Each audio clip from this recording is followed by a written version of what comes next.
Greetings. Before you schedule your next Zoom meet, let's pause for a moment and go through Zoom's settings. We'll make some strongly recommended changes so you and your students have a safe Zoom experience. Let's begin. When you're logged into zoom.us and you're getting ready to schedule your meetings, before you do that, we're going to go and click on Settings. Zoom, in response to recent news, has made some changes. They've locked down certain features that you'll have to turn on if you want to use. And they've added some password features that we are definitely recommending. And so let's start scrolling down. There's lots of setting elements, and we'll pause a little bit and talk about some and keep on moving. So, join before a host is disabled, and that should remain disabled. You definitely do not want students being able to jump in to a meeting before you get there. Passwords are okay. Require passwords when scheduling new meetings. You'll notice that this is now locked. Zoom has enabled mandatory passwords and require a password for meeting IDs.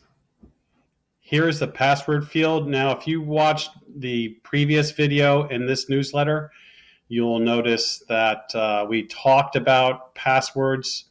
And so I'm going to go in and I'm going to use the password that I put into Google Docs, which is OU812. Save. Continue. This will be my password for the next few weeks, or for the next week, or for the next month. It should change periodically. And if this information is new to you, please go up a little bit in the newsletter and look for a previous video tutorial. Embed passwords in meeting link for one-click join. I'm not a fan of this setting, and I'm going to show you why. So you probably are going to want to go ahead and turn this off.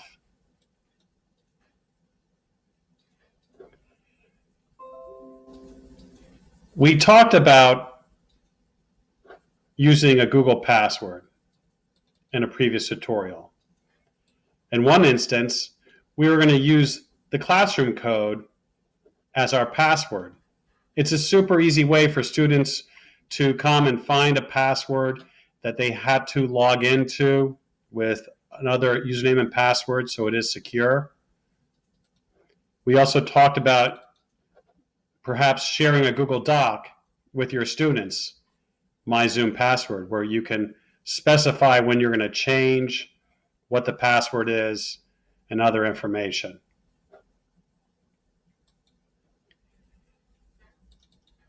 Without that setting enabled, if we go in and create a meeting, the join URL, which I believe is where people are going to go to copy and paste this either on a website page or in your Google Classroom. The problem I have with this is if you're not paying attention, and perhaps, and we're not recommending this at all, do not paste either Google Meet or Google Join on your teacher homepage. But if you're having a moment where we've slipped and we've done that, or we've posted it on another publicly accessible web page, that password OU812 is right here where it says PWD equals this long hash. This long hash is an encrypted version of OU812. So if you click copy the invitation and paste it on a publicly accessible web page, the password is going to pass through and it's going to absolutely let someone in that you may not have invited. And that is a problem for me. Now, With this setting turned off, now when we create our next meeting, the join URL is this. The password is now up here. So if we highlight and copy this and paste inadvertently onto a public website page or other, we don't have to worry too much, because unless they know the password, they're not going to get in. And they are your students, and they are anonymous people who may have found this link. So I recommend turning this off and having a discussion with your students on where to locate the password moving forward for your Zoom meets. So I'm turning off the one-click join. This is locked by admin. Mute participants upon entry. Absolutely, you notice that it is disabled by default. If yours is blue, please turn it back to gray and move the circle to the left.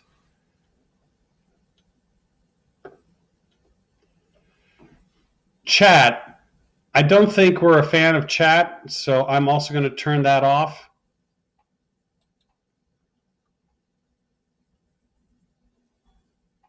And with that, we can move down. File transfer.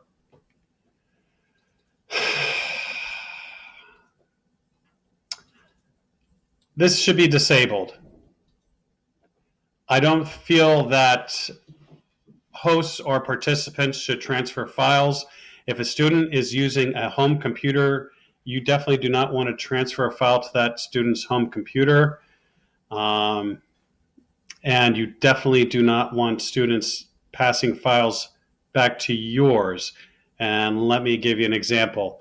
A student or someone passes a file back to you, and it happens to be a piece of malware or a script that's going to, if you open it, is going to run and possibly delete your hard drive.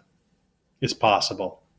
So for that reason alone, file transfer should absolutely be disabled. We do not want people sending us files that we are not familiar with or don't trust. So that's just definitely, I'm asking you to do that. Please do that. Let's keep moving down.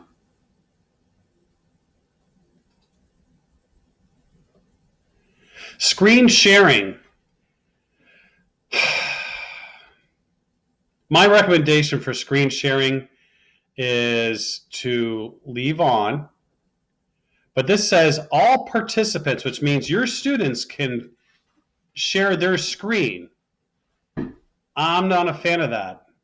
Now, depending on the culture of your classroom and the maturity of your students and the entirety maturity of your students, you may have a different stand on this. For me, I'm going to only host. I do not want my students to be able to share their screen and potentially show something that no one's expecting.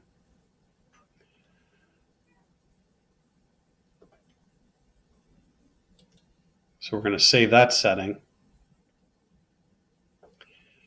Disable desktop screen shares for users is already disabled. It's fine. The whiteboard feature, fine. Remote control. During screen sharing, the person who is sharing can allow others to control shared content. I would leave this on. This is an opportunity for you to share your screen, but then go up and allow a student to take over the mouse and keyboard. Perhaps you have a Google Doc that's open, and perhaps you have a question, or you want a student to show to show their work by typing it in or cut and pasting their answers. Of course, you can do that through a shared Google Doc anyway, but I don't see anything wrong with this. And the reason I don't see anything wrong with this is where it says can allow. You're allowing this to occur while you're in a meeting. So this is fine. Allow removed participants to rejoin. This is a relatively new setting, and you'll notice that this is disabled. If you remove an anonymous person from your meeting, you want to keep this exactly where it is, disabled. And that's by default, so we'll just leave that. Allow participants to rename themselves. Oh boy, I go back and forth on this one. Probably best that they keep their name as it appears from their login ID. That being said, some students are probably using their home computers. Some students may not have a Zoom account. I've had a Zoom meeting where the attendees came into the waiting room, and most of them had their name listed and I could identify them. One person had their name, it was simply user. So I had to just kind of take a leap of faith that it was someone who was expected to be in the class and or the Zoom meet rather, and it was. So I'll leave this up to you.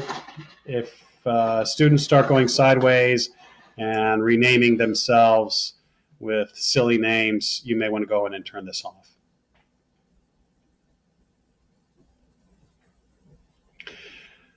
Most of the settings in meeting advance are disabled. Virtual background is obviously a source of fun, so I'll leave that to you.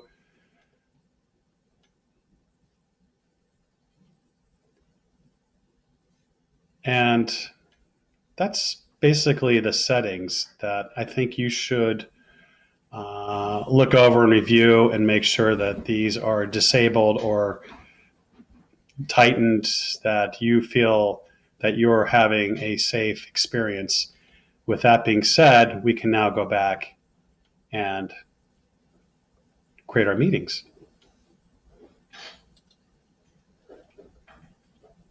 So when we go into create our meetings, we do have some additional settings. You notice that video is off. I always tend to turn my host on. It's up to you if you want your participants' video to be off. It may be confusing that the audio is already off. It's muted because we went through the settings earlier and made sure that when participants join our meet, their audio is off, so they would have to turn mute off. Actually, they'd have turn mute off because they are already muted. It's up to you whether you want the video also to be turned off and have the students turn their video on. So I'll leave that decision to you. Meeting options. Enable join before host, of course, is disabled, and that's the way we want. Mute participants on entry is absolutely recommended. And we also have the enable waiting room feature, which is also enabled by default now. And I think you should absolutely have the enable waiting room checked so that when your students join your meet, you'll have the opportunity to review who they are and allow them in. And we'll go over that in the next video. And it's up to you whether you're recording the meeting to your local computer. Save. That's it for settings. I hope you find this useful, and I hope you have applied these settings. The settings are retained, so they will stay in force until you go in and change them otherwise. Thanks, and be safe.